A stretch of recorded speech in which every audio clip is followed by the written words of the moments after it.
খাসির কলিজা।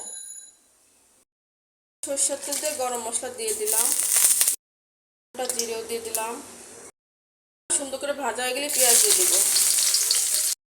সেটা আগে ভেজে নিলাম, কারণ হচ্ছে খাসির যাতে গন্ধটা না আসে, খাসির যে একটা স্মেল আছে ওই গন্ধটা যেন না আসে, জন্য গরম মশলাটাকে ভেজে পরে পেঁয়াজটা দিলাম। আদা রসুন জিরা, মশলাটা সুন্দর করে কষাবো। হলুদ মরিচ ও ধনের গুঁড়া এগুলোতে আবার একটু কষাই নিব। আমি এখনো কিন্তু এক ফোঁটা পানি দিয়ে নেই, মশলার পানি দিয়ে কষাইতেছি।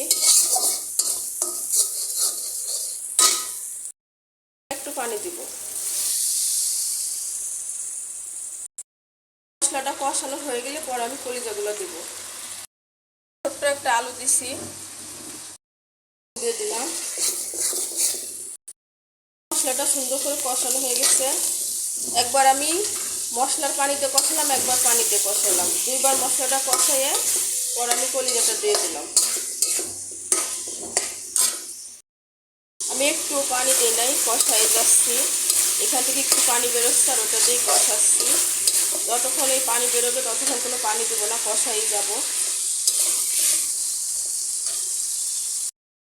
কলিজাটা সম্পূর্ণ কষানো হয়ে গেছে, একদম তেল উঠে গেছে, একটু পানি নাই। প্রায় 10-15 মিনিট আমি কষাইছি, এখন পানি দিয়ে দেবো। একটু পানি দিয়েছি, সিদ্ধ হয়ে যাবে একটু ভালো হয়। হয়ে গেছে আমার খাসির কলিজা ভুনা। এখানে 5 মিশালি গরম মশলা ভাইজে গুঁড়া করে রাখছিলাম সেটা দিব, ভাজা জিরার গুঁড়া।